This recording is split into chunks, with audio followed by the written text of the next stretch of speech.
हमारे features continued हैं जो हम अभी इससे प्रीवियस वीडियो में कर रहे थे अबाउट परफेक्ट कंपटीशन। तो सेवन्थ हमारा पॉइंट क्या है, perfectly elastic demand. Perfectly elastic demand क्यों होती है? क्योंकि प्राइसेस जो हैं कांस्टेंट होते हैं ड्यू टू होमोजीनियस गुड्स। हमारे जो गुड्स हैं वो होमोजीनियस है, उसकी वजह से प्राइसेस कांस्टेंट है, तो इसका कर्व हमेशा ऐसे बनेगा।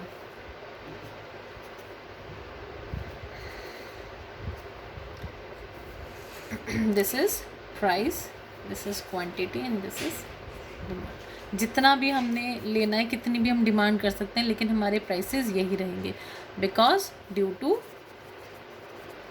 Homogeneous goods.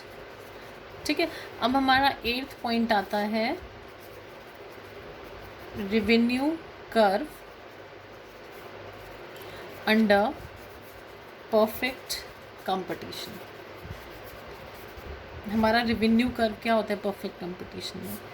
देखो, हमारा जो डिमांड कर्व है, डिमांड कर्व क्या होता है? Is equal to average revenue curve. ये चीज़ तो हमें पता है कि एक दूसरे से हम अगर इसको स्लैश करके भी लिखेंगे तो सेम ही बात होती है। Demand curve is equal to average revenue curve. ठीक है, अब डिमांड डिफरेंस इतना होता है कि हम क्यों लिखते हैं अलग अलग। डिमांड कर्व क्या होता है? कंज्यूमर के पॉइंट ऑफ व्यू से होता है। ठीक है, अगर हम कंज्यूमर के पॉइंट ऑफ व्यू से देखेंगे तो हम उसको डिमांड कर्व लिखते हैं। अगर हम सेलर के पॉइंट ऑफ व्यू से लिखेंगे तो हम इसको क्या लिखते हैं? Average revenue. ठीक है, तो ये हमारा क्या होता है? AR हमारा, यहाँ पे हम जो इसका कर्व बनाएंगे, X axis, Y axis, this is point of origin, this is Q, ये है हमारा AR। AR क्या है? AR is constant. जो हमारा रेवेन्यू है, इसका जो रेवेन्यू हमारा जो कर्व बनेगा, AR कांस्टेंट है। जब AR कांस्टेंट होता है मींस प्राइस कांस्टेंट है, प्राइस हमारे सेम है तो AR भी कांस्टेंट होगा। जब प्राइसेस हमारे जो प्राइस हैं वो कांस्टेंट हैं, ठीक है, होमोजीनियस प्रोडक्ट है, प्राइसेस कांस्टेंट हैं, तो हमारा जो AR होगा वो भी कांस्टेंट होगा। ठीक है, तो हमारा जो कर्व है वो ऐसे बनेगा under perfect competition. 9th point आता है हमारा प्रोड्यूसर्स इक्विलिब्रियम।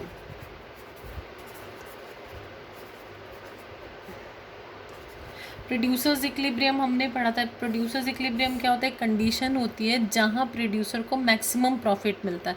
ठीक है, मैक्सिमम सेटिस्फैक्शन होता है जहाँ पे प्रोड्यूसर को, इट इज़ दैट सिचुएशन।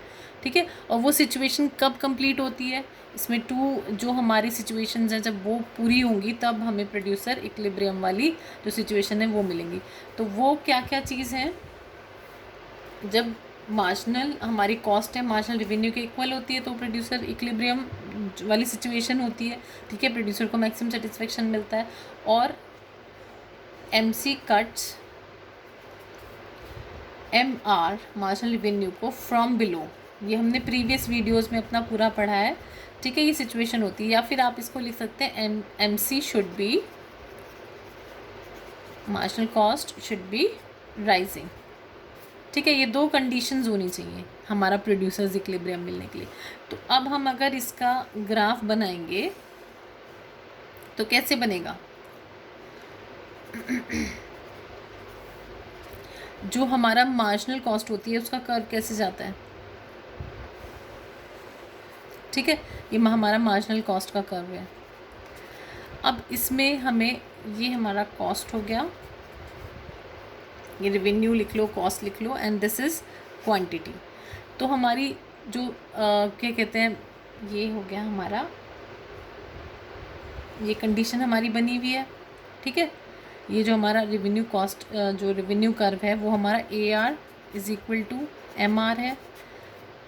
अब इसमें दो जो हमारी 2 जगह से कट कर रहा है, ये इक्विलिब्रियम के पॉइंट हमारे 2 बन रहे हैं। एक तो हमारा इक्विलिब्रियम पॉइंट ये बन रहा है, एक इक्विलिब्रियम पॉइंट ये बन रहा है, 2 इक्विलिब्रियम पॉइंट बन रहे हैं। लेकिन ये क्या है? ये हमारा, ये नीचे जाने पे बन रहा है ये वाला पॉइंट। ठीक है, ये इक्विलिब्रियम पॉइंट, और ये क्या है? राइजिंग सिचुएशन पे है। यहाँ पे MC कहाँ पे जा रहा है? राइजिंग सिचुएशन पे। तो जो हमारा Q1 होगा वो इस सिचुएशन पे होगा। ठीक है, ये हमारा इक्विलिब्रियम पॉइंट हमें जो मिलेगा वो ये वाला होगा, नॉट दैट। ठीक है, इसको हम केवल ये ऐसे करेंगे, इसको हम ड्रॉ नहीं करेंगे, केवल हमारा ये वाला जो है वो इक्विलिब्रियम पॉइंट होगा। ठीक है, MC कट करेगा MR को फ्रॉम बिलो, यहाँ से जो हमारी MC है वो राइजिंग जा रही है, ठीक है, यहाँ से राइजिंग जा रही है, AR MR के इक्वल है, तो जो हमारा रिवेन्यू कॉस्ट कर्व होगा वो इस तरह से बनेगा। ये आपका हो गया 9th पॉइंट। नेक्स्ट जो अपना हम स्टार्ट करते हैं वो करते हैं एडवांटेजेस। वो तो आप ही एडवांटेजेस बता सकते हैं, ये हम इंटरेक्शन के थ्रू भी कर सकते हैं। जैसे परफेक्ट कंपटीशन के एडवांटेजेस क्या है? पहला, बेनिफिशियल टू कंज्यूमर्स। कंज्यूमर्स को कैसे बेनिफिशियल होता है कि प्राइस इक्वल होता है, मींस जो एवरेज कॉस्ट है वो बेनिफिशियल होगा, ठीक है, जो उनका प्राइस इक्वल होगा, परफेक्ट नॉलेज होगी कंज्यूमर्स को, तो कंज्यूमर के पॉइंट ऑफ व्यू से ये बेनिफिशियल है। Number 2, cost saving. Cost saving है। प्रोडक्ट्स क्या होता है? प्रोडक्ट्स आर होमोजीनियस, प्रोडक्ट्स एक जैसे हैं, तो इतनी ज़्यादा रिक्वायरमेंट नहीं है, इतना ज़्यादा हमें एक्सपेंडिचर उस पर स्पेंड करने की, खर्च करने की रिक्वायरमेंट नहीं है कि हम उसे एडवर्टाइजमेंट्स वगैरह पे बहुत ज़्यादा एक कॉस्टिंग उसकी क्रिएट करें, ठीक है। तो ये हमारी सेकंड होगी। नंबर 3 हो गया, इसमें आप नंबर 3 लिख सकते हैं,